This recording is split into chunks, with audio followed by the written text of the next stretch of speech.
Okay. तो यही यहाँ पर काम एक तरह से दीदी ने ज्ञानेश कुमार जी का पोपट कर दिया यहाँ पे पूरी प्लानिंग का। आप बोल दीजिए, क्योंकि गणेश जी मेरे अच्छे मित्र भी हैं। मैं बोलने वाली थी ये बात कि वो आपके अच्छे मित्र हैं, इसलिए मित्र मैंने वो मतलब बोला नहीं। मैं बहुत मैंने पुरानी उनसे जान पहचान है और मैं उनके बारे में कोई पोपट जैसा शब्द इस्तेमाल नहीं करता हूँ। वो हाँ, बहुत होशियार हैं लेकिन उनकी और प्लानिंग खराब कर दी। उनकी प्लानिंग नहीं है जो भी कुछ है। अब उनकी प्लानिंग तो बस इतनी है कि देश की मतदाता सूचियां शुद्ध हों और उससे किसका लाभ होता है, किसका शुद्धिकरण का प्रोसेस खराब कर दिया दीदी ने।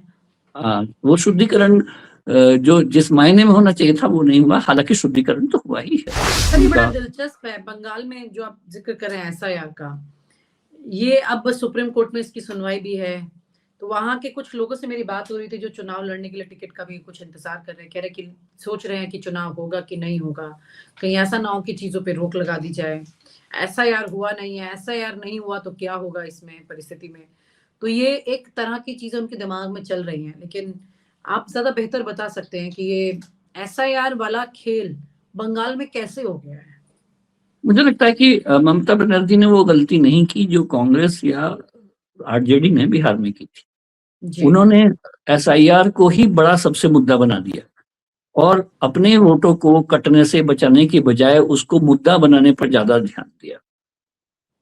ममता बनर्जी ने इसको भले ही सेंटर का एक ऐसा अस्त्र बताया कि जो हमारे वोटों को काटने पर आबादा है, लेकिन अपने वोट कटने भी नहीं दिए। और इस वजह से जो पूरा गेम प्लान थे वो सफल नहीं हो पाए। एक तो ये कि माहौल खराब हुआ और खराब ये कि भारतीय जनता पार्टी अब हमारे वोटरों को काट के और जीत हासिल करना चाहती है। तो एक तरह से आपके अपोनेंट को कमजोर स्थिति में दिखाया ममता बनर्जी ने कि ये ज्यों त्यों करके जीतना चाहते हैं, हमारे वोटरों पर गाज डाल के। दूसरी ओर अपने वोट घटने नहीं दिए। आपने शायद वो देखा भी होगा, ममता बनर्जी ने तो पिछले जब एसआईआर शुरू भी नहीं हुआ था उससे 8 महीने पहले एक ऐप लॉन्च कर दी थी, उसका नाम था दीदीर दूत।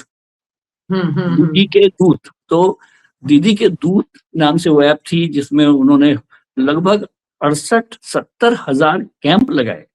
उन कैंपों में वो सारे दस्तावेज उनको सहज उपलब्ध कराए जो इलेक्शन कमीशन मांग सकता था।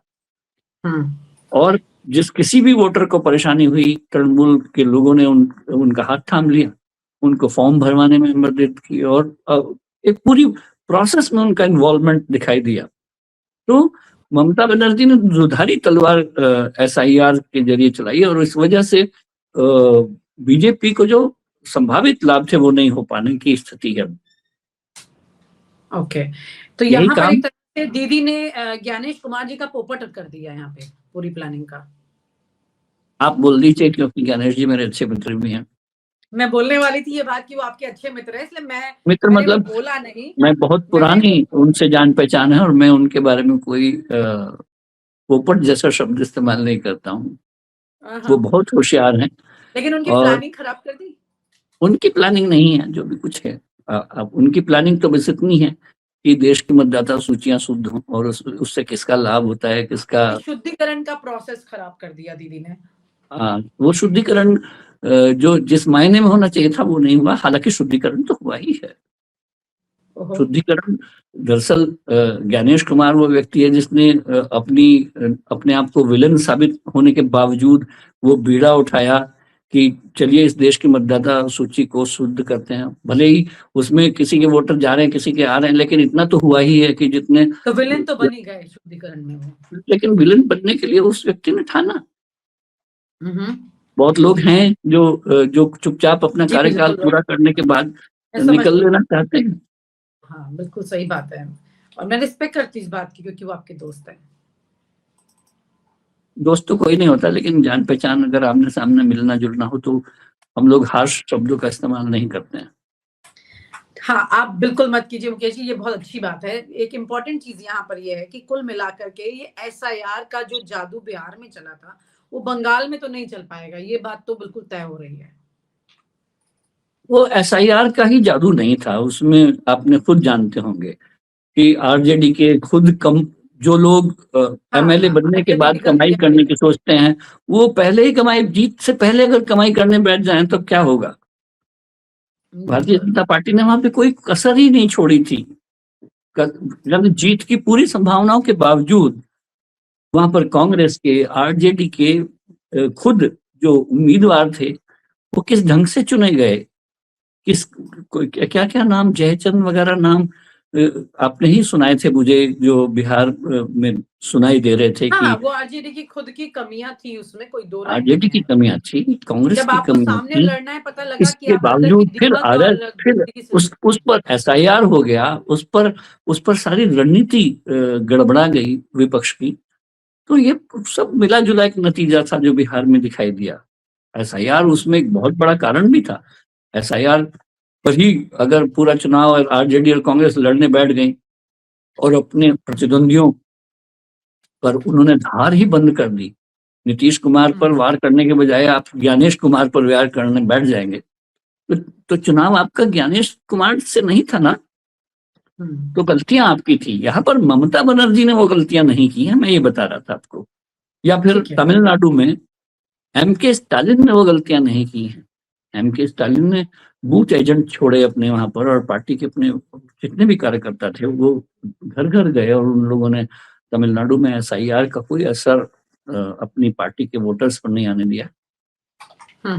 एक मैं I am coming back to the same topic. एक बड़ी इंटरेस्टिंग सिचुएशन दिखाई दे रही है कि इस देश में अब चर्चा होने लगी है, चाहे कॉर्पोरेट जगत की बात करें, पॉलिटिकल की बात करें, विपक्ष की बात करें, सत्ता की बात करें, अधिकारियों की बात करें, कहीं भी बात कर लें, कि अब सिर्फ एक या दो ही लोग हैं। पिछले कई सालों से चर्चा है कि यही लोग पूरा देश चला रहे हैं।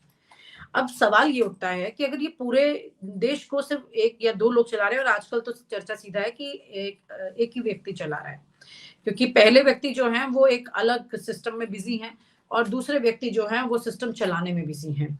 तो ये दो चीजें चल रही हैं। यहाँ पर क्या है कि आपको क्या लगता है कि जो बाकी मंत्री हैं, बाकी सब लोग हैं, एक वक्त हुआ करता था मीडिया पे रिपोर्ट कार्ड बना करता था कि देखिए इस मंत्री ने इतना काम किया, इसका ये है, लेकिन इस बार वो परिस्थितियां उस तरह की नहीं दिख रही। आप किस मंत्री का मेरा सवाल आपसे भी मुकेश, किस मंत्री का रिपोर्ट कार्ड आप उठाएंगे और उसको नंबर देने की सोच पाएंगे? मुझे लगता है कि मंत्रियों का रिपोर्ट कार्ड इस समय उस ढंग से नहीं लेना चाहिए जिस ढंग से पुरानी रेजीम में हुआ करता था। इसमें किसी से ये छिपा हुआ फैक्ट नहीं है कि ये सरकार पीएमओ ड्रिवन है, और पीएमओ ड्रिवन में नरेंद्र मोदी अपनी सिर्फ कामयाबी का सिला ही अपने ऊपर नहीं लेना चाहते। अगर कोई कमी भी है तो उसका भी ब्लेम अपने ऊपर लेने को तैयार है। वो व्यक्ति अपने आप में एक ऐसी फिगर है कि अगर जीत रहे तो मेरी वजह से, और हार है तो मेरी वजह से है। तो ऐसे में मंत्रियों के रिपोर्ट कार्ड मायने नहीं रखते हैं। वो कल बदल देंगे, और या फिर कल जो बजट आपके सामने पेश होने वाला है वो भी तो पीएमओ ड्रिवन होगा। उसमें पीएमओ ने, जैसे कि पीएम ने ये बजट सत्र की शुरुआत में ही जो ऐलान किया है, अगर आपने उसको गौर से सुन लिया हो, ये रिफॉर्म एक्सप्रेस बढ़ चली है। तो वो अगर सब कुछ एक जगह से डिसाइड होता है तो उसमें आप रिपोर्ट कार्ड इंडिविजुअल के मत मांगिए। उसमें रिपोर्ट कार्ड की परवाह नहीं है उस व्यक्ति को जो देश का नेतृत्व कर रहा है। उसको उसने अपने मंत्रियों के प्रदर्शन की जिम्मेदारी अपने ऊपर ले रखी है। ठीक है, सारा काम वो अकेले करेंगे। अकेले मीन्स पीएमओ एक पीएमओ ही नहीं है, उसमें 100 लोगों की टीम रही होगी जो हर चीज पर निगाह रखती है। और आप हमसे जुड़े रहने के लिए सब्सक्राइब करें YouTube पर, फॉलो करें Twitter पर और लाइक करें Facebook पर। और ज्यादा जानकारी के लिए आपको टाइप करना होगा सिर्फ न्यूज़ नशा।